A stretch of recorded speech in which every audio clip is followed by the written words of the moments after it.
We're live. This is New Comic Book Day Book Club. Hopefully everybody in the chat didn't miss that whole introduction. I feel like sometimes when I'm sitting waiting tailgating, all I get is the guy just starts talking and I miss the first two sentences. So welcome, New Comic Book Day Book Club. This is Marvel 1000. I know the numbering makes no logical sense, but we're here to enjoy it anyways. I appreciate all you folks in the chat, and most importantly, I appreciate this guy, the partner in crime, Alec. You pointed the correct way. I pointed the correct way. Yeah, that's what I said. That's Are you proud of me? Yeah, I am. I had a whole hour before this to get it right. Yeah, I never get it right. Nope, I blew it. Hey, my name's Alec. I'm from Whitewell Comics, as you can see from this thing that's on the wrong side. 2 strikes. Can you tell me where the guest is? Can I tell you? Yeah, where is he? He's here. There he is. You pointed to your name as well. Yeah. We have. Well, I sort of should have been that way. Nope, that way. Man, I can't get this right. We have him. We have him and his comics. The one, the only, the hat. Rod, just a Rican in his comics. Brother, how you doing, man? Oh man, just here hanging out with you guys. I'm nervous. I ain't gonna lie. It's the first time on the book club, hanging out with the beard and the teacher, the professor, whatever you want to call him. But you know what? Yo, man, it's been a long time coming, and I'm in the house, and let's rock and roll, man. I don't know what you got to be nervous about though. You go live than I do, more than I do. More than me. Yeah, but live YouTube. And that's my comfort zone when I'm like in my element. But right now it's like we're talking about a book, that I have not finished, but we'll get to that later. We'll get to that later. You guys will rock it. And I'll be like sitting here just chilling, like, yep. And I doubt someone's got to look good. Well, of course, you guys look better than me. I mean, I doubt there's anybody subscribed to me who doesn't know who these guys are. But if you don't, I put the links to their channel in the description. You can check out what they do. You can check out the cool shows. Rod's show on Tuesdays, The Buyer Pass, is just one of the best shows every week. I really, really love it. He's got the hashtag CTT Comic Triple Threat with Edwin and Perry. These guys are on fire, and absolutely love watching their show. One of the best shows every week. I'm going to shout out the chat real quick before we dive into this tome, this phone book of a comic. And I'm going to say hello to Sam's Tangled Web, first guy in the chat. This is the first time in a long time, Sam hit me up on Instagram and said, I will be there for this book. He is such a Marvel guy. Sam was like, I'm going to be there. I'm not going to miss this. It's the best. So thank you, Sam. Sam, much appreciated. Perry Comics is already lurking. Borican is lurking right behind him, as always. Comic Man Andy had one of the best comments. I'm going to highlight that one. He says, drop it in for a ninja thumbs up. Then I haven't read the comic, so I'm going to duck out and watch it later on the replay. That is much appreciated, brother. That is a pro move right there. Of course, Rod's in the chat. Life with Two YouTubers is in the chat. Thank you for coming. Old Wolf, I was talking to him. He is still organizing his books. He has an insane collection, and he is just on a tear of reorganizing. He says, John, I'm looking at the thumbnail of Marvel 1000 She-Hulk cover. Her boobs are too small. Well, man. It is what it is, Oh, my God. So, DS Comics, thank you for coming by. Much appreciated. The triple threat look representing, Rod. Do you see these guys? There's Jabroni. There's Perry. They're just ready for you, man. Wow, man. They're ready for a disaster. Is probably there's JP helping you out. He's saying, get ready for a cash grab. Let's review cash grab. We're talking Marvel Zombies, says Jabroni. HAQ is lurking. Much appreciated, man. TJ says, you're confusing me. You're both on the wrong side. Oh, are we? Am I doing it wrong? How about, is it this way? Is that better? Look. No, that's not good. This seems really like, I feel like stuck. I don't like this form. No, it's not good. I can do this. Oh, I like that. This tiny version. The camera. Right? Yeah, I like it. I like it this way. Let's see who else is in the chat. Did I get everybody? Kingpin Comics and Wuhong are in the chat. Jason's arrived. Comics Misexplained. Thank you for coming over. Brandon Stawinski. He must have jumped over too. Drew Manchu. Perry says he played 6 hours of WoW today, and he has a stiff neck. Hashtag worth it. Jack Yo, Conquista Dorks in the chat. Much appreciated. Who am I missing? Everybody's in here, man. This is an awesome crew. Much appreciated. Oh, Burke Nasty, Burke family. Get it correct, man. He did not grab Marvel 1000. Shocking plot twist. So those that were over on the Comic Core Unlimited show know that I gave a quick review. And if I had to synopsize sort of my feelings about this comic, I would say that I liked it a lot, but I understand all the complaints about it completely. And I would view the complaints as 3 things. Number 1, why did they call it 1000 when there's no logical reason except that they wanted to compare themselves to Action and Detective, right? That's whatever. I don't know. Why is it $10? As much as this book is huge, $10 is a big price tag. And number 3, 80 creators.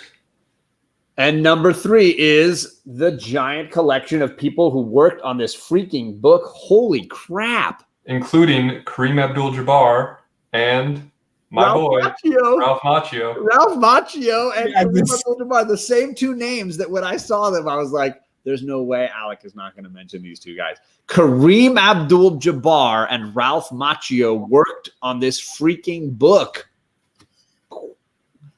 It says, no, John, no. I'm not saying I don't like it. I'm saying I definitely like this book, but I also understand all of those points are totally valid. Why couldn't they have just had like one main writer working on this? Why did they have to call it Marvel 1000? Why did they have to price it at $10? I think all of those are perfectly valid points, perfectly valid questions. And having finished and read the entire thing, I have no answers for you. Comic 6 Explained said different Ralph Macchio and Karate Kid, though. Are you sure? Prove it. Yeah, I want to see evidence. I want to see the 2 photos side by side of this comic writer and the Karate Kid. Still not proof. Well, yeah, probably not. It's probably out there somewhere, but you know what? Prove it, guys. Prove it, man. So I don't know about you guys. I snagged the one that Alec shared with the thumbnail, the one he was telling me to grab early on. He knows I'm a She-Hulk fan, knows I love me some 80s. This is like the best of all that. So this is the cover I snagged, and I'm very happy I did. I will say this is worth, I would say, at least $3 of this $10 cover. I would agree. That's why I also did not get one. Uh-oh. I got one coming. Oh, it's in the mail? Okay. Well, a friend of mine got one for me at a different shop. But, yeah, my store only got one and went to a different subscriber because I am technically an employee. Marvel does not compare themselves to that other company. I don't think they want to be the same, but I do think they're capitalizing a little bit on what DC did. I think that's pretty blatant. Absolutely. Otherwise, you would just call this Marvel Comics 80th anniversary. Which I think if they had charged $8.99 and they'd called it Marvel Comics 80th, I think they'd have half the complaints and half the people opting out. Either that or you pre-order the book. I mean, that's the other option. I think they'd have a lot less complaints, and I think they'd have more people willing to buy it, is what I think, if they'd called it something different and they had charged a little less. I would say the best thing about it was that Tedesco cover. This Tedesco cover. Yes, and it was downhill from there for me. Ooh, geez. Okay, so it sounds like what you're going to have, and this is early in the show, sounds like what you're going to have is a couple of garbage fires. Where are they? Down there and over there. And me sort of standing up for it. I do think there's value here. I don't know that it's $10 worth of value. I'm going to say it's like $7.99 worth of value. So, but I do think if this book had been $7.99 and called Marvel 80th, I would have had very little to complain about here. If we take, there's 80 stories in here, right? It's 80 pages. There's a ton. Yeah, I don't even know how to count at this point. Oh, I'm big. If we take the percentage of pages that I enjoyed and break it down out of $10, I would say this was a 30-cent book. Wow. Just that's some rough math in my brain. Well, hit them where it hurts, man. That's what you do. Because honestly, this book, I wish it was like just a simple $5. And I told a homie in my LC, I said, "Yo, hold it for me." I got there, and then when he rung up my books, I was like $50. I was like, okay. I got home. All right. I look at this cover price, $9.99. I was like, holy crap! I did not know that was coming. And I actually messaged John on Instagram. I was like, this book better be damn good. Holy crap. And now I gotta read it. And then I'm like, yeah, man. So it's a dope, it's dope. The artwork is great, the cover is sick, and I just gotta finish it. Let me present what I liked about it, and then I'll let you guys trash it, and maybe it'll be like Caleb with Deceased, where by the end of it, you guys convinced me what a garbage fire this is, and I couldn't recognize it for what it was. Here's what I liked. The segments of the story that I found most interesting involve what Al Ewing seemed to be trying to do here. And Al Ewing seemed to be trying to tie together all of these creators, which again, I said was the like third problem with this book, besides the title and the price, was this kind of like, hey, let's invite everybody to this crazy party. I would have dug it if it had been all of those artists, but maybe one or two writers trying to tell a story with pieces. Because what I liked about it was the idea that they did pieces were missing. What's that? Nothing. Oh, did I miss? I couldn't hear you. Sorry. I said, I thought you were going along with my gag. I said, would you say some of those pieces were missing? The missing pieces. Come on, guys. For me, I loved the chronology of the story. The way, if you don't know, they organized it. Each page was a different year in order from the sort of history of Marvel, and they highlight a book or a moment that was huge in Marvel's history or important in some way through the whole saga. Every page, each page has its own writer and artist. Sometimes those writers or artists repeat at different times. I dig that format, and I dig the way they sort of took this black mask and wove it through, not a character. They wove an item, an object through Marvel history. It's not necessarily a first appearance, Jabroni, because you could certainly argue that these characters existed. What they're really doing is sort of sewing them together in a way, if that makes sense. And I dug all of that. I thought that was a lot of fun. The history dive of it and the weaving together, I enjoyed all of that. So that's the stuff I got a lot out of it. And there are some, like Alec is saying, there are some pages that are just either hilarious. Like I was like, that's a great idea and what a fun page. And there are some that are like blow you away. And then there are others that you're like, wow, I'm just gonna skip that. I'm not even gonna read half of this. I'm gonna skip this page. This is a bad page. So I understand that side of it. I'm not saying this is a perfect comic, but what I'm saying is, considering all the people involved, if you made a movie this way, it would be an absolute cluster. But this is surprisingly cohesive, and I think Al Ewing seems to be the common thread because he wrote a lot of these pages. Yeah, guys, if just let me mention something. I agree where how they, at the end of each page at the story, they have the year, they have the issue of the book and the character who they introducing to. So I was making notes. I was like, damn. All right, then if I want to go find one of these books, man, most of the books are probably from the 1940s, and that's a golden age stuff, man. But you know, I could find something in between there around my budget. I would like to buy something like that. But you know, I kind of like how they did it, though. I mean, it was interesting and a lot of information throughout the years, which I had no idea. So I'm here hanging out with these gurus that know a thing or two about this time age, even though I'm around them somewhere. But anyway, but you know what? I reached a certain year and then I stopped. But you know, I got taught something before we came live. But that's because these guys know, man. They know something and they hit me with some knowledge, and I appreciate that. But you know what? Yo, I dig it. I dig it. up to 1979, and I'll leave it at that. Sam is saying that Bueller was definitely trashing it. So Bueller clearly not a fan. Although we don't want to speak for Bueller, he's not here, but clearly, he'll speak his mind. He definitely, if he doesn't like something, he's not gonna pick it up. Or if he doesn't like it and he bought it, he's gonna run his mouth on it. Definitely let you know. So definitely had my share. Rod had a little statement. Now we're gonna let Alec start some freaking fires, man. So you said two interesting things, or at least I found them interesting. One is that if you made a movie this way, it would be a cluster.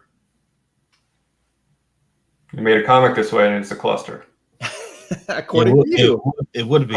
There's so much going on. And honestly, the Al Ewing stuff was my least favorite part of the book. Like I enjoyed the book more once that kind of went away in the second half of the issue, where it was more single page stuff. Okay. I found myself skipping those pages. I found them incredibly tedious.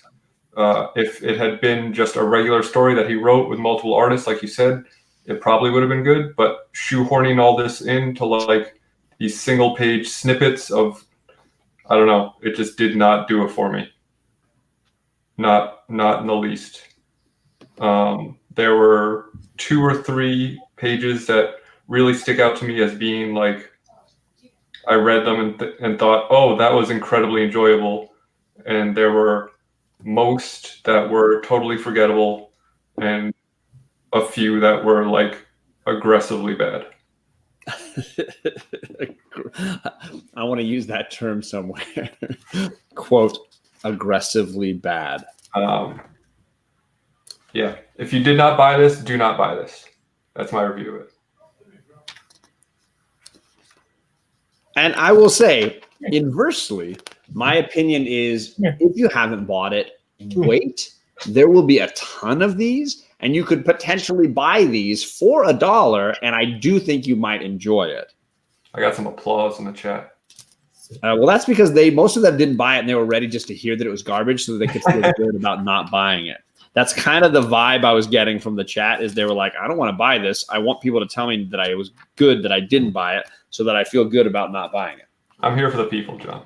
And I appreciate that. Can I show some page? I think what would be fun is to go through and comment on some again, so those that don't understand, every single page of this comic has its own story, its own writer, and its own artist. And some of those writers and artists will have several pages, but they don't necessarily connect in a traditional sense. I think it'd be fun to go through and highlight some panels or pages that we loved, or some panels and pages that were clusters. Sure. I think that would be because this is not a traditional story, except for like Jabroni was saying, there is this character, this Black Mask character that kind of gets woven through. But it's, again, for me, it felt more like an item or an object being woven through Marvel history to kind of say, oh yeah, this character and this character that you would know, they're connected because they had this object at a certain time in history. So Alec, obviously you had 2 or 3 that you loved. Do you want to start then? Because obviously there's just a small amount. Yeah, should I go 3, 2, 1 or 1, 2, 3? Whatever you want to do, brother. I'm down. There's a couple I like to throw it out Go there. ahead if you're ready to go. Rod, you only got about a third of the way through this, so. Well, just I'm here having a good time with you guys. All right, Rod. So you go ahead, brother. What do you like? Which ones do you like? I'm pretty dope with the Human Torch, man. The Human Torch, that's pretty dope. And then we got the. So let's call them by the year, if you don't mind. So you're saying 1939? Yes, sir. 1939. We go to the Loop.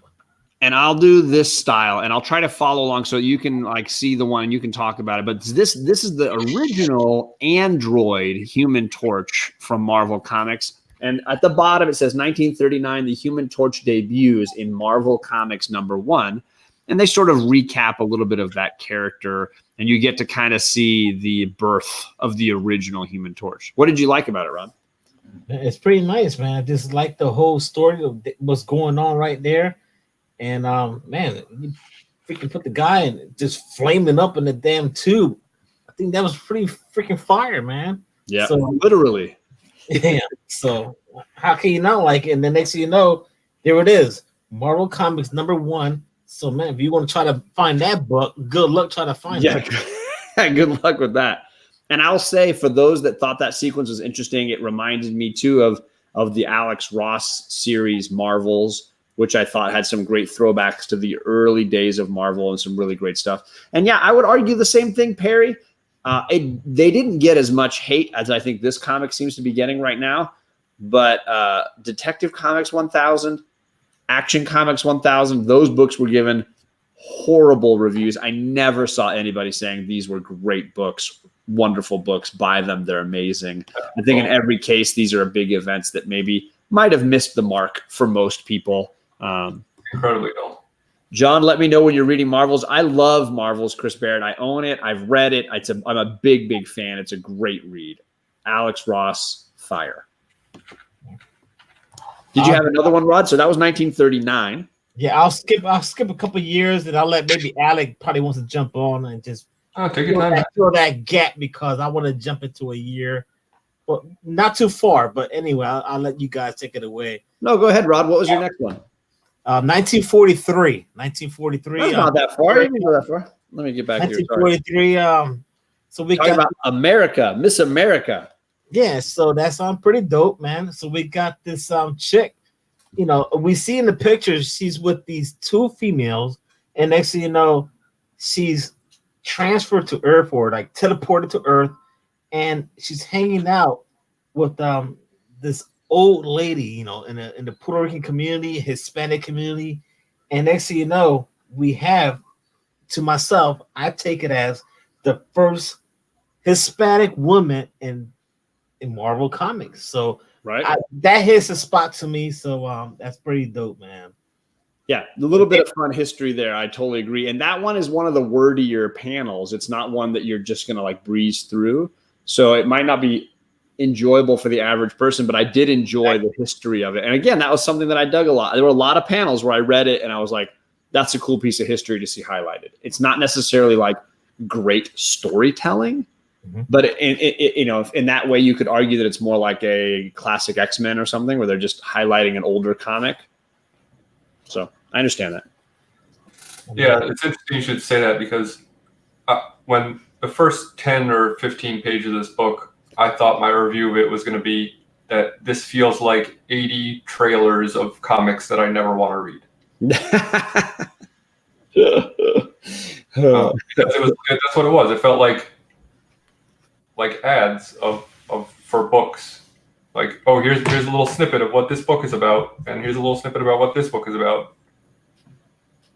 Yeah, and I could totally understand that. And but for me, what I dug again was there was a history element that I was appreciating, even if it wasn't like, wow, this page is like amazing story. It was more like, no, this page is highlighting cool Marvel history, and I appreciated it on that level. Yeah, sure. I don't know. I feel like we could have done it. Hey, I love when we have differing opinions. It doesn't happen often. Usually we're in agreement. This is kind of fun. I'm really enjoying this. I mean, that's what it is, man. There's our opinions, you know. Got a chick out there doing her thing, and this woman trying to it's just I'm not going to start nothing, but anyway, it is what it is, man. So it's a bunch of Spanish people out there, and I appreciate what they're doing. I'm happy to see that. So that stoked me when I see that 1943, and I was like, okay, all right, fine, And then I mean, as a Spanish person and Puerto Rican person, I like to see stuff like that. Oh, totally. Not quite often that you see stuff in comics, so it makes me appreciate more what the community is doing for comics and Marvel and all that stuff. So, I speak for a bunch of people out there, but anyway. Yeah, it's easy for me to say as a white male, but I think representation is very important in comics, because every little kid who picks up a comic should have someone that they can identify with. Absolutely. Speaking of which, someone who I identify with is in one of my 3 favorite pages. There you are, Rod. Sorry, I hid you there. No, I was, So, Alec, you want to highlight some of the ones you enjoyed? Yeah, go ahead. Sure. I'll go 3, 2, 1. Okay. Surprise, surprise! I like 2012. All right, 2012. We got to go way down to here, deeper in here. 2012. 2012. That's right. 2012. Yeah. So this is by Dan Slott and your boy Marco Martin. who we mentioned in our end of year wrap up. If you didn't see, that was on Alex's show the other night. On Alex's channel, sorry. Just like a lovely little piece. Like, I think a lot of the best ones were simple. Like, a lot of them tried to get too over the top and too complicated and too, like, look at the one next to it. Like, I didn't even read that thing. Yeah, this Miles Morales one was somewhat funny, way overwritten. And I would say in general, the flaw on the pages I didn't like was overwriting. Yeah. And also just like unattractive. Too much writing. But this one, yeah, I agree. It's very simplistic. I love the red versus the blue. Yeah. Yeah. Marcos Martin knows what he's doing. And then also, surprise, surprise, I liked 1984. Oh, I'm going to go back this way here. 84. Where are we at?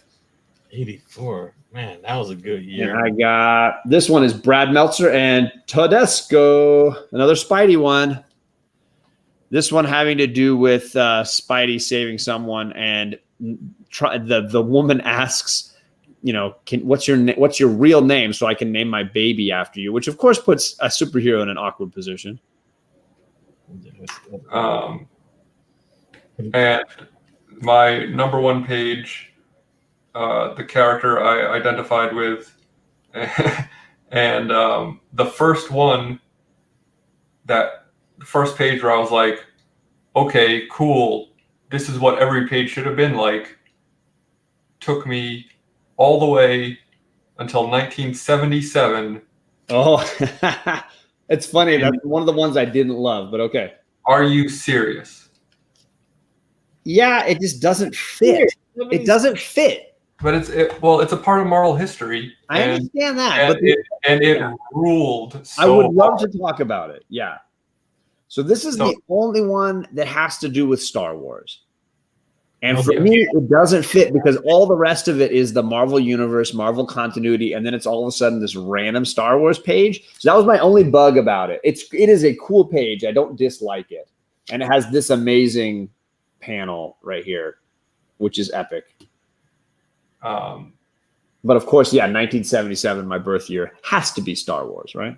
Yeah. Same year, man. That's why we're so cool, man. I'm rarely the youngin. 1980. It's pretty nice to see that. You got Empire Strikes Back. I did the best of the 3. Fair point. The first. So then, what do you like about that panel? Because for me, it felt just like they had to put it in, and it didn't match, or at least didn't connect as easily with the other stuff. I felt that most pages didn't match with other stuff. Like there was the page of like the brand Ect that totally didn't fit. There was there were all sorts of pages that like didn't fit in with the rest of the book. So the creators took things in such different directions. People are talking about that Captain America page by Mark Waid that's all controversial because he had to change what he wrote. That didn't fit because it was just a statement. So just because it was characters outside of continuity didn't take me out of the book because I was never in the book. It was just little snippets of stories and art for me. It might as well have been a collection of characters people made up. So, and I don't honestly know which one the Mark Waid one was because I didn't either read enough of the like drama backstory of this to know. One of the ones I loved was a very simple Captain America one by Patrick Cleason, who I don't know, and it was basically just the Pledge of Allegiance. Yeah, 1944. I thought 1996 was a kind of cool one, and I just want to kind of share this one. It's basically just the Pledge of Allegiance. All the writing is the Pledge of Allegiance, but you get the entire story from soldier at the beginning of his life to a young man like being inspired to to represent his country, all in one page. I thought it was a clever, simple highlighting of the best parts of Captain America. I really dug that page. You said what year was it? 94? 44. 44. Ooh, all the way back. Like the debut of Captain America. You're just a little off there, not too much. Yeah, that was a weird one. It Um, was just one giant panel with an epic amount of that didn't feel like less out of place in the story. Let me say this about the Star Wars one. The reason why I liked it so much is because it was one of the few times that I wanted to turn the page and the story to keep going. Which one? Star Wars. Star Wars. Yeah, I agree. Like it grabbed me in a way that other ones didn't. All right. Well, 1963 is Chris Barrett's favorite. I'll jump to 63 and see if I can find that one. while you find 63, I like 54 because we got Gorilla Man. Yeah, Gorilla Man was cool. So Gorilla this is the 63 one, Mark Barrett. It's sort of like the history of Iron Man and all his suits. But you said what year, Rod? 54, Gorilla Man. Okay. 54. So I'm sorry, I'm trying to find the pages as quick as I can here. Yeah, the odd history of Gorilla Man, who was a character I knew almost nothing about, but I was still somewhat entertained and giggled a little bit at this one. But it was because, we see him, correct me if I'm wrong, he's in the Avenger books now. And then so it makes me wonder, like, so we got Gorilla Man. It makes me think about Gorilla Groot from DC. Like, what if these two guys had a fight or something? Like, I don't know, man. That'd be pretty dope to see. But so it's interesting. I see him, and I'm like, right away, I'm thinking about DC. I'm a DC guy too, guys, man. So, but that's just so it's an ongoing thing with the Avenger Mountain, and then we got Gorilla Man there in this book. So it was just something cool to see. So. So obviously the Storm panel is going to be one I'm partial to. It's very simple. I love the art and the ending sequence for this Storm panel, 1980.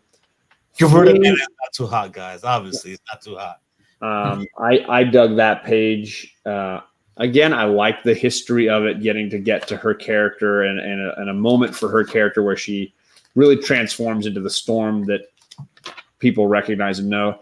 Sadly, we do get a Rob Liefeld page. Although, first of all, I will say some positives and negatives about that page. Which one? The Rob one? Yeah, I do want to touch on the Storm page as well, but okay, we're on the Rob page. It's been 30 years and he still doesn't know how to draw someone holding a gun. That's insane. But he can't draw feet too, so he does poke fun at himself, which I appreciated. He does. He definitely does. And of course, how can you not do something like this and include him? Yeah, but not McFarlane or Jim Lee. Well, I know Jim Lee's like Mr. DC now, but it's possible that those guys said no or they asked too much money. They might have had a rate that they were like, this is where we're going to pay everybody who does this. I guess so, but because they got my guy, which is a page that I loved, which was Eric Larson's page. Yeah, that was good. It was a fun throwback page to my Eric Larson, The Thing and Spidey fighting Venom. I loved it. It cracked me up. And it was my favorite sort of era of Spider-Man that I read as a youth as well. And it was like a comic that I had read as a kid that I had somehow missed this page. And I was like getting to read it. That was a lot of fun. Yeah. That page did something that I was going to say about the Storm page, which like that page, the Eric Larson page, was very self-contained. Right. Like you started in the middle of the action and by the end you're like, okay, this is wrapped up. I felt like the Storm page was a good idea that needed 3 or 4 pages to be told. Like definitely a piece of something, not the entire thing. Yeah, it felt unfinished or like it was 4 pages that they cut down to 1 page. Where it's like you still get the idea, but like you're missing the real meat of this story. Or like you're missing the artistry of it a little bit. I don't know. Yeah. So There are pages that I enjoyed as well that nobody's really mentioned. I liked 2013 where you get like the history of Cable's scars by Jeff Lemire. Yeah, that was a good one. It's just a picture of Cable, and it highlights all the different injuries on his body and tells you where he got them. That's hilarious. Like, yeah, that was funny. A very clever way to say, like, I have one page to do something. How am I going to tell a story? Right. I don't want to tell a whole thing. I'm just going to get into this. Very outside the box. Totally. And like, I was amused by it, but compared to the ones that I said were my favorites, like it, and I'm Mr. Lemire. Like, I love that dude. So it's Lemire, not Lemire. I don't know. I've heard both ways. Lemire, because I will say also inverse. So obviously, there's people like Lemire or Larson who I generally kind of like, and seeing their stuff, I was like, yeah, it's a nice. I enjoyed that. There's people that I didn't like that I liked here. For example, I thought J. Scott Campbell was hilarious making fun of himself. Yeah, where he's like, you actually thought I sit this way, right? This panel right here, where she's sitting on the couch with her Spidey shirt on, and above it right here, you have that classic cover by J. Scott Campbell. And all she's saying is, you don't actually think I sit that way, do you? About how uncomfortable her body pose is. And like, yeah, that's not a normal way any character would sit. I thought this was a very funny way. Starts with her, like, the plant in front of her face. And she's he has like all of his famous covers are sort of teased here. Like the history of MJ in J. Scott Campbell's world. And I really did enjoy that page. It made me laugh, and I don't like J. Scott Campbell very much. This was entertaining to me. Well, how did you go back and look at 1945? I haven't. No. You haven't read Danger Girl? No. Or are you saying that to Rod? It's very amusing and fun. Yeah, I mean, so I loved the sense of humor on this for sure. Oh, sorry, Rod. I covered you up there. Go ahead, Rod. Sorry. No, I was just saying about go look at 1945 when we have Catherine Imone, and she's talking about the whole selfie picture stuff. So all y'all chicks out there want to learn how to take selfies, look at that book right now. 1945, man. Wait. That's pretty dope. I saw 1945, the 6 tips for selfie tips. And this is I was laughing, yo. It's by Patsy Walker Hellcat, and you get like a fight picture in the middle, and then all these photos going around the outer edge. She's giving you her pointers on how to do that. Avoid that's imminent, right? It is. Yeah, it was so cool. And I was Catherine Immonen. Yeah, Catherine Immonen and Stuart Immonen. Yeah. So the Immonens. Yeah, I like Stuart Immonen's art a lot. So there were definitely panels I loved. What about panels that you thought were an absolute disaster? Oof, boy. Okay, let's get going. So, Alec, I'm going to try to keep you to 3 if you can. Yeah, that's fine. I'll pick he can take it away. He can take it away. Just I'm gonna go to Alec. I'm gonna give him the highlighting spot there. I can only pick 3. It's gonna take me a minute. He's like, I need time. Give me time. You read the book. You should know it already. Oh, Rod, come on. Hey, you didn't finish the book. Get ready. He's gonna throw some fire at you if you're not watchful, man. Oh man. I'm gonna go with this. Can I go with this one? Here, I'll go. This is, I don't even know that I understood this after reading it. I don't, this is the Red Fox page, right? Isn't that what it was? The history, like the Red Fox. I did not even understand. I read the whole thing and I was like, I don't know what's going on here. There's a lot of tiny writing, and I just did not, there's a lot of pages that are like this. I would say there's at least 5 to 10 in this book that are like that, with like tiny writing and a whole ton of it. And I was like, I don't know what you're talking about. I just don't get it. Sorry, we saw Doctor Strange butt naked. Yes, there's Doctor Strange naked. Ooh, this is one I really didn't like. Considering I'm a big Wolverine fan, this Incredible Hulk 180 page by Roy Thomas and Rod. I was going to point that one out. That made me roll eyes practically out of my head. Oh my God. I mean, they basically took the 180, which I was happy that they commented that 180 was the official first appearance or whatever. But it's like this weird backstage thing where they're talking about him. Like, what do you look like? What is your costume? What is your attitude? What do you, okay, that sounds perfect. Go ahead and go. And then he jumps in and then there's the shot from 180 where you're like, okay. Yeah, what was the point of this? It was real grim. It was just, it was an absolute waste of a page. I was super disappointed by that. They took a moment that could have been really important and impactful and absolutely trashed it. 1982 was a page I did also enjoy, by the way. 82, you did enjoy it? Yes. Okay, let me find it and I'll highlight that one for you. Jeez. 82 is, let's see. Oh, when Hercules first appears, yeah. That's funny. It is rather entertaining. So in this particular storyline, you have Hercules coming on stage, but he has this character introducing him. I don't know that I know this character very well. I don't know that. Some robot. Yeah. And the joke is that like he never gets to really introduce Hercules because he keeps forgetting. Hercules keeps mentioning more stuff that needs to be mentioned before he can come on stage. It's kind of like a continued joke. And that is one I would say with a lot of extra talk that paid off a little bit. Actually, Hulk 1959 was pretty dope. Is that the Alex Ross one? They were asking a question. The Alex Ross one, yeah.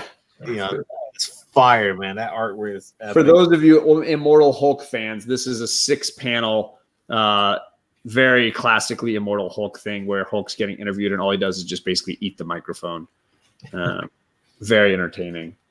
And I will say, if Drew Manchu, I don't know if Drew is still in the chat, one of my favorite self-referential sequences was the gridlocked Deadpool stuck in one of the Tom King 9-panel sequences. Yeah, that's pretty funny. I laughed.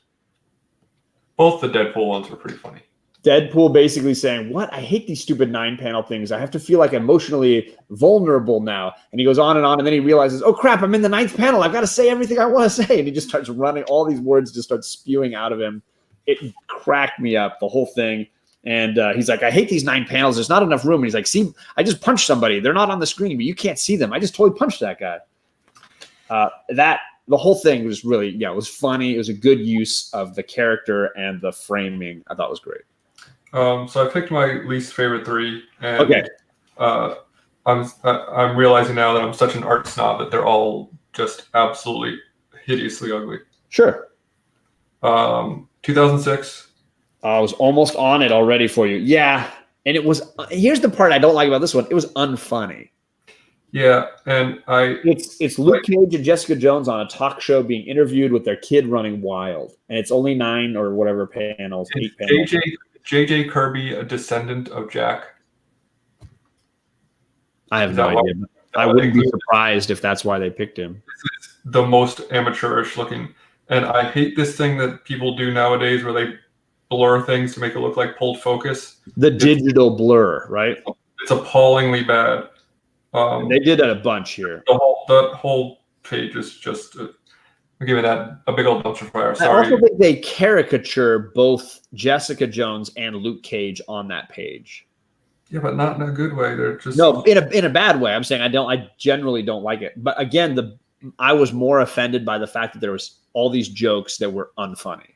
1981. 1981. Drew, are you serious? He says I can't find a page that I don't like. He's got to be joking. 1980. Cynical. He's being comical. 81 is the Iron Man and Doom page. This one? Superheroes have friends and villains are lonely. Oh, geez. Yeah, it was kind of weird. It was like something from a kid's book. And it looks like something from a kid's book. I know you're looking at, sorry, I don't want you guys to be staring at weird She-Hulk on the side there. It's more this panel, End of the Day by Donald Mustard. Real upsetting to me. The idea is basically it's almost all silent, but you get Tony going home after fighting Dr. Doom.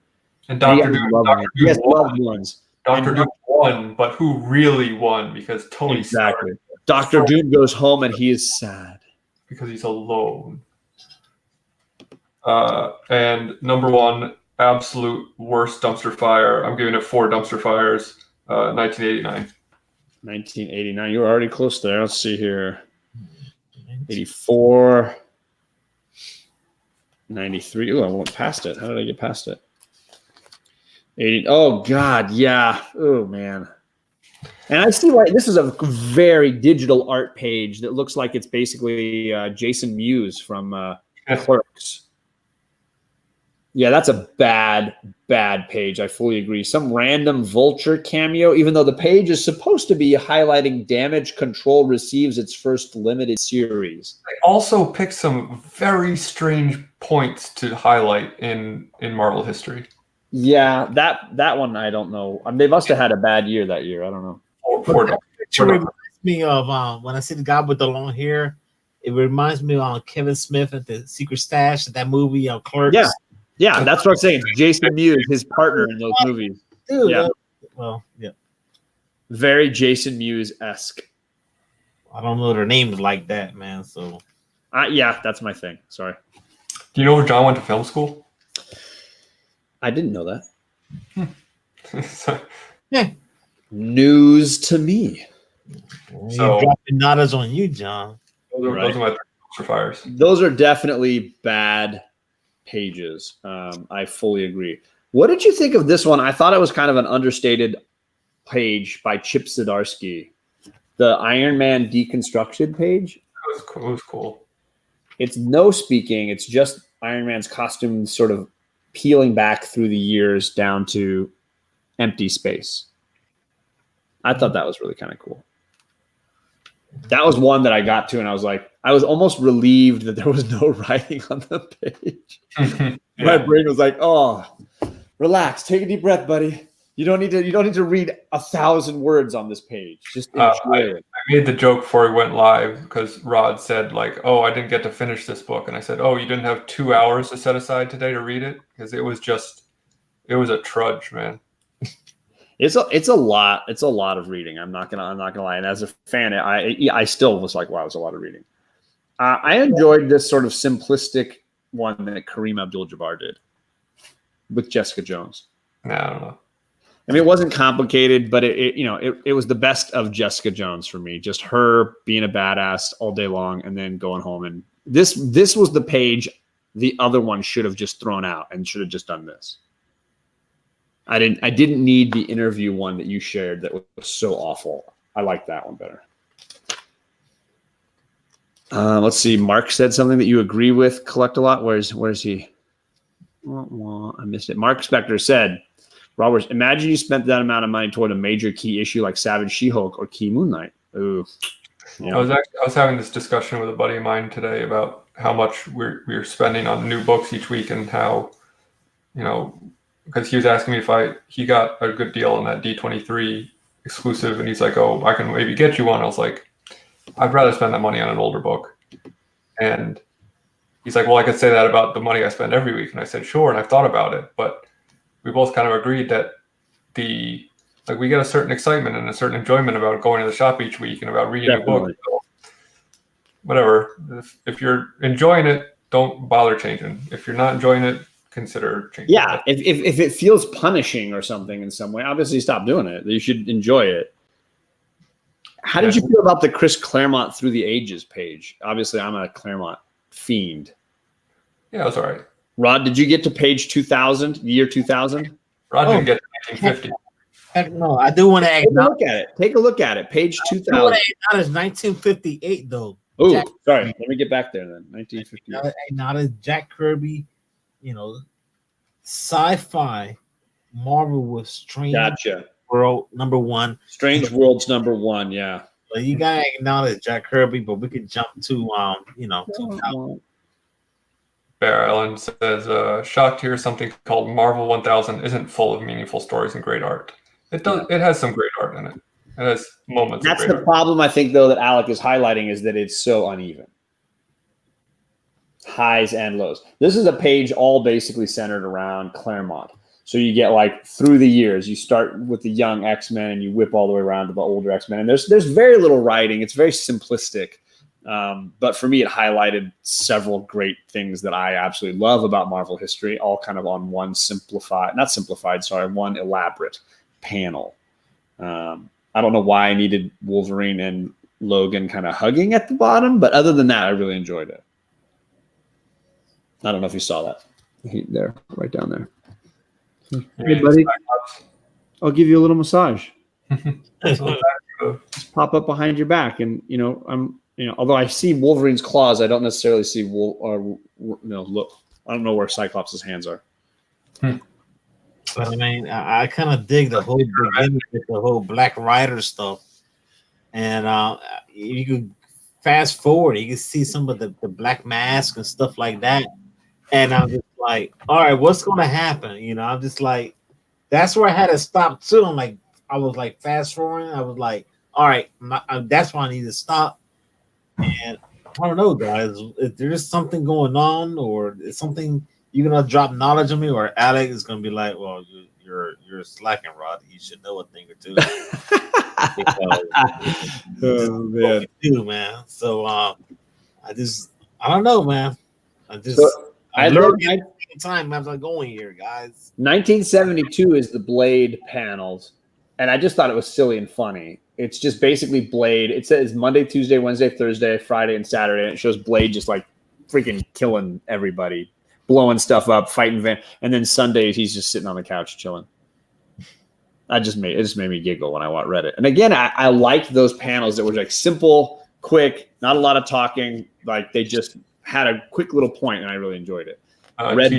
Batman does have a cameo, and I got to see if I can find it. I don't remember what year it was. It was one of the Deadpool pages. Wow. Cameo. Sweet. Yeah, let me see if I can find it here. Sorry, guys. He steals the bat. Deadpool steals the bat boat. There it is. 1997, Deadpool gets his first ongoing series. There's 3 Deadpool ones. First Deadpool first ongoing series, and then there's one near the end that I shared already. No Squirrel Girl. No, there was no Squirrel Girl, so Hulk Nuts can be okay with that. You have Deadpool sitting on the toilet, reading a book, chilling, and flashing back through the years. And right here, the center panel, you have Deadpool has stolen the bat boat, and Batman's saying, "Hey," and he's stuck in the water. Yeah. A very simple little page. It says, "Uplift accomplished." Peaceful boat ride. He's talking about the things that he really loves. I will say I was disappointed by the Daredevil page. Not because of the great Quesada art, because it's beautiful, but because the writing isn't really any good. Well, I'm pretty sure Quesada wrote it. So, well, the art I dug. I thought it was really cool. Classic Daredevil style poses, art pieces. It was okay. Like the sentiment was fine. It just wasn't executed to the best. Yeah, I didn't. The writing was just kind of random. I loved the art though. The art on that page was really, really cool. Too many books these days. Price does not coordinate with inflation through the years, says I collect a lot. Yeah, I agree. It's hard. I've got 2 covers I want to highlight when we have a moment that are. Yeah, sure. I mean, we're rounding near the end. I don't want to spend too much more time on. There's clearly panels that are an absolute cluster, that are just absolutely horrible and make no sense, or are boring, or are super long-winded. But again, for me, I found I enjoyed more than I disliked. But that was just me. Obviously, we have differing opinions. I know that my picture is way bigger right now, but I'll even that out. Shout out to White Tiger for Alec putting me down with some knowledge. Yo, thank you, sir, on White Tiger. It's right there. 1979 or 75. And I'm looking at it right now. Al Ewing, George Perez. Yeah, George. Somebody asked about George Perez. What year was that, Rod? Right now it says 1975. All right. So George Perez did do some work in this. And let's see, 1975. He did the White Tiger page. 1975. The history of the White Tiger and some of the different people who had the power of the White Tiger. This is a George Perez page. This one right here. And you get, let's see, Angela Del Toro, Eva Ayala, and then Hector Ayala as well has a small bit in there. And I only knew of Hector Ayala and Eva, so I was not aware of Angela Del Toro as well. TJ asked what we thought of the Ross cover. I think it's busy and confusing. Not his best work. Julian Tedesco cover, 10 out of 10. I loved this one, absolutely. And I was glad that my LCS saved one for me, but I had been pestering them ever since Alec told me about it. So if it weren't for that, the 70s Smallwood cover would have been the best one. Ooh, I don't know that I saw the 70s one. Who was the main character on that one? It's got like all the, like it's got Blade and Morbius and... I'll have to look that one up later. I don't remember it. Do they not do Squirrel Girl because they couldn't get Ditko? I don't know, Rob. I don't know, man. 75 was your birth year. Collect a lot. There you go, buddy. We're like practically, twins there. Bear Allen agrees that Tedesco kills every time. And Spectre says Tedesco covers fire. I agree. So I would say, like, for me, that cover is definitely worth a fair amount of dollars, and the pages and panels I enjoyed as well. But for me, I don't view this as worthy of the $10 mark versus Absolute Carnage #1, which I felt like I got my money's worth on that issue, which was a $8.99 or $7.99 book. I felt like this should have been less. At the very beginning, those that watched from the beginning, I made 3 negative comments that I don't think you can argue against. I don't think there's any argument against them. They're just there's no way around it. It's bad for those 1 out of 10. So, and the 3 comments were way too many people, a lot of cooks in this kitchen, including Kareem Abdul-Jabbar and Ralph Macchio. Still not sure which Ralph Macchio. And the price better be Karate Kid, the first one. That's all I want. Hey, they got a basketball player to write one page. Why couldn't they get a Karate Kid? And then the third part, the Karate Kid using Return of the Dragon. And then my third complaint was the using of 1,000 in the title made no sense, and they didn't even have a function for it in the story. So clearly, that was a money grab title that I think could have so easily been. I feel like just an idiot suggested it in some board meeting, and they were like, "Yeah, let's do that," and nobody questioned it with like, "Why though?" Well, it's a thick book, man. We got 80 years. We got 80 creators and teams. Marvel, one universe, like the book says.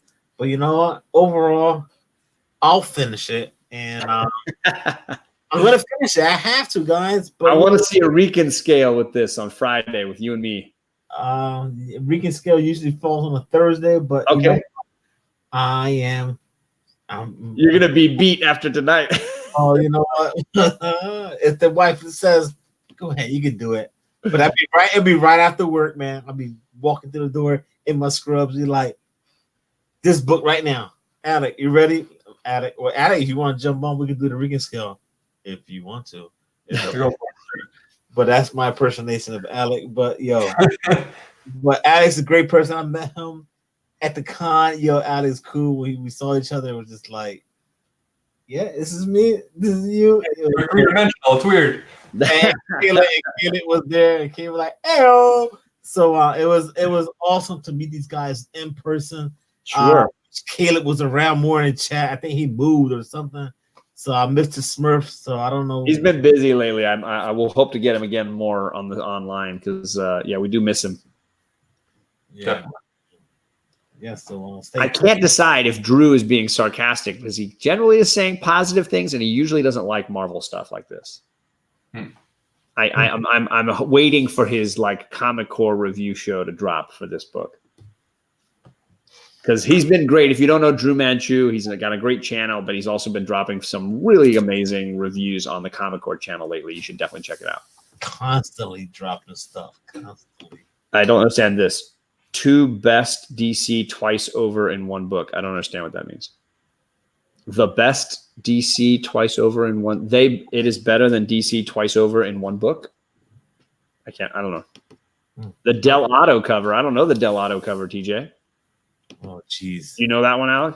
I think it was a incentive variant. Okay. I believe.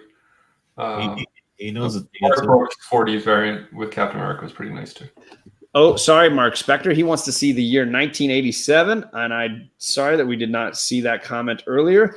1987, the comment was, this is the first Wolverine versus Spider-Man. Issue number 1 was published. It was kind of a random page. Spider-Man dealing with guilt over a death, and Wolverine giving him some very crappy advice. Yeah. It's the panel is done by Priest is the writer and Mark Bright is the artist. And it's funny. Yeah, I mean it's reasonable. It's not a horrible panel, a page. It's just all right. Drew Manchu says he really dug it, genuinely dug it. So there you go. That is surprising to me. Is it? I totally agree. You'll probably have a bunch in his future boxes, says Sam. So Howard the Duck right next to it. If you just look to your left, the Howard the Duck was 86, right? That's pretty dope. Yeah. But of the 80s, I'm gonna always. I guess it was considered 1990, wasn't it? No, where was it? 92 or whatever was that Eric Larson page. 92 was really one of my faves.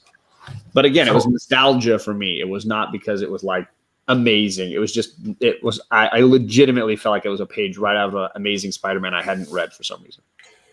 Because I didn't get my grubby hands on that Tedesco cover. My favorite cover that I picked up this week, Paul Pope. Who in my story 2010s. I got the rate. I think I got the cover A on that one. Oh wow! I just got the cover A too. Holy crap! Yeah, Paul Pope, man, tremendous. Nice. So, do you like that run, Alec? The whole 60 to the 90s and 2000. Yeah, that's pretty cool. And I got this in the mail today. I know you're a big fan of that one, though, right, Rod? The 60s, 70s, 80s, 90s. Yeah, I'm excited to see what's going to happen. I think I already know, but it's been fire, man. Speaking of fire, look at that! Holy smokes! Oh yeah, that's the blind guy, one of my favorite characters. The blind guy. And he's walking out with the hot chick. So anyone who wants to tap on Daredevil, there it is, man. Look at them legs right there. Holy Katana's got nothing on that. Comic explain blind man beauty. There it is. Ooh. Yeah, and he still get the hot. What is that book, Alec? What is that book? It's for me to know and you to find out. No, I'm just kidding. Well said, sir. Well said. It is, for Rod, I snagged issues 5 and 6 for that Spider-Man life story, but the problem is I'm missing 2, 3, and 4, so I got to go hunt out 2, 3, and 4 at some point. It is a Daredevil 600 Addy Granoff store exclusive, I believe. Gotcha. Oh, TJ wants me to check my Instagram. Sorry. Always pause the show for an Instagram comment from TJ.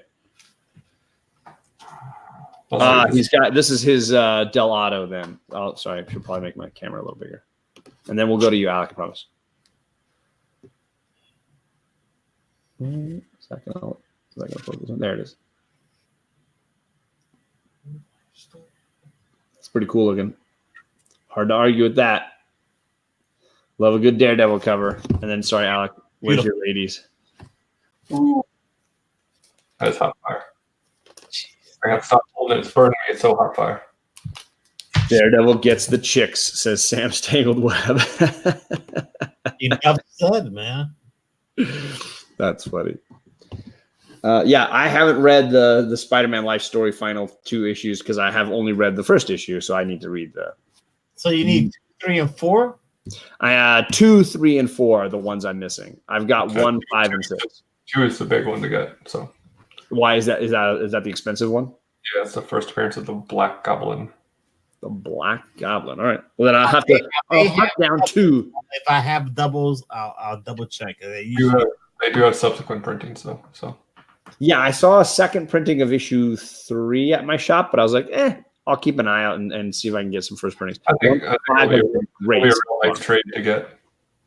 Yeah, I enjoyed the 60s enough that I was like, okay, I'll just keep my eye out and see if I can snag some of these. That was it for me. Did you guys have anything more that you wanted to comment on this story? I feel like we did a great job covering it for me. Pat yourself on the back. No, I think I was really worried. Like, I was like, geez, usually, we talk so much about the story and about everything. And I think so I was kind of concerned about how this was going to go, but I think we pulled it together. 3 professionals here, or 2 professionals and me. Don't be concerned because I was here, man. I'm just nervous. Got the damn hurricane coming. Only had 2 hours to read it. My wife is like 2 hours. You probably only got through 5 pages at the size of the more than Perry Comics does. For sure. So, but you know what? And I'm gonna finish it. I'll take it to work tomorrow. It's already 12 o'clock, so I'm gonna lose a lot of sleep. But you know what? Hanging out with you guys makes it a lot better. It was a lot of fun, man. And we want you to stay safe. We're not worried about Alec as much, but you stay safe down there in Florida, and watch out, buddy. He's got to throw in the device and just be like this. Well, and Borinquen Comics in Puerto Rico, we're looking for you too, buddy. You just stay safe this next week here, man. Since Adam gifted me the trident of Aquaman, I'm still learning how to use it, so I might not be able to totally get rid of the hurricane, but I can at least protect myself. Good. That's step 1. Yeah. We're all in Florida. Everyone stay safe and store your boxes up high. Yeah, get your comics off the floor for sure. If you're on the second floor. Flooding is, unless a window busts, but they're all away from the window. So that would have to be some seriously high water, I think. Watch your slabs, Alec. Look at those slabs behind you, man. Yeah, I don't see no windows, so it looks good, though. Yeah, I think I'm good. Welcome to Florida, brother. At least not Joey Bag of Sevens, you stay safe, brother. I love that new name for him. I just absolutely think it's the best. Joey Bag of Sevens, yeah. Joey Bag of Sevens. I love it. I think it was Comic Head 84 or somebody came up with that. It was great. So that's it for us. I don't know that we've picked a book for next week, did we? No, I haven't even looked at the list yet. I think we were so busy worried about this week, we didn't even take time to look for next week. So we'll have to let you know for next week what we're doing. We were too excited to have this guy on our show, the freaking Rican, here on our show. Absolutely awesome guy. You've seen him on other shows I've done. You've seen him all over the YouTube comic community, shouting people out. Much appreciated. We didn't talk about if we would pick up issue 2, but I think it's pretty clear that some of us are definitely not getting 1002 or 1001. I'm going to finish it. And I'm curious about it, but if it's another $10 book, I might just wait on that one and buy it when it gets cheap. Pre-order. There's an image book coming out next week called Battle Pug. We get Jason Misexplained and his pugs to come on and join us. And Delphia and Kachum. That's a good choice as well. Lots of good pug owners in this community. Oh, there was a hot book that just dropped, and it was I'm trying to think here. It's 12 o'clock, but it had to do with the gangsters, the gangsters one, the Untouchables one you were talking about. Elliot Ness. It was Tommy Gun something. Tommy Gun Wizards. There you go. That book is hard to find right now. See, I know a thing or two because I listened to this guy who reads a thing or two. Rob Worst. Rob Worst is the one that said he drove an hour away to get that book. Rob, man. He says, crap, Perry's lurking. I don't know if he's lurking our show right now or he's just lurking in general. Oh, God. No. I usually get the pop-up notification, but I don't know that I spotted the notification this time around. Oh, there's a Deceased spinoff coming out next week. That sounds great. Damn it. I want the damn book so bad. But anyway. I'll pass on that one. So, any of you guys have any shows? I mean, I could probably do Rod's schedule right now. Usually Thursdays, if he's not too tired, he's got his Rican scale. Fridays, he's going to be jumping on the late show with Perry Comics. Saturdays, he's got his Coast to Coast show with Jeffrey Comic-Con. And sometimes Perry, if he's feeling nice enough to invite Perry. Comic-Con is going to be in the house Saturday. Ooh, and Comic-Con is on this Saturday? What? Official. It's confirmed. Wow. Come on. And Sunday, he's got his shout-out show. He has Jeffrey come back, his Perry come back. A great show on Sundays. Tuesdays, he's got Buyer Pass with Edwin and Perry. This guy's fire. You need to be following Rod if you're not doing it. I'm sure you all are. You got to follow the community, guys. You got to follow Alec. You got to follow John. Not only us, everyone in the chat, because this is what it's all about, man. Everyone works hard. We got to support each other. And that's the bottom line, man. Bottom line. And as always, I always say it now, notification bell, man. If you don't click it, you're gonna miss it. That's all I have to say, man. Yep. All Absolutely. I have to say. And if you don't like it, you know what you do. I get it every now and then. So it is what it is. And I don't know what Alex has got coming up. I know that on Monday nights he's got Story Comic Core on the Comic Core channel. And yeah, we got another new format. It's been a lot of fun, honestly, just trying out formats. I loved the show this last week with Drew Manchu, except when he said that the Comic Core Unlimited show is basically the same as the Friday show. Took a little umbrage there, fired some shots. We're going to fire back. You just be ready. Fire back, man. That's all you got to do. We're talking 90s books next week. Oh, yeah, that's what I remember. And Miss Explained was very excited about some 90s chat. I'm going to be on the auction with Big Lion Cat on Saturday. I've got some books I want to sell. Big Lion Cat offered me a slot, so I should be on the Big Lion Cat auction on Saturday night. So if you guys want to come by, might have some cool things you guys can purchase. Nice. Other than that, I'm done. And I want to say thanks to Rod for coming. And Alec, it's been a lot of fun. I love when we disagree on a book. It doesn't happen often. This was perfect. Always got to agree. Patico recently. And yeah, and Alec put me down on the book, and John did too. So thank you, sir, for correcting me on White Tiger. I really do appreciate that. But, well, hey, and you throw out stuff for us all the time. I'm only getting Spider-Man Life Story because of you, brother. So much appreciated. All right, don't do anything I wouldn't do. Everybody, stay safe. Don't turn your back on the ocean because he's not always there with his trident to take care of you. And everybody have a great night. Good night. Bye.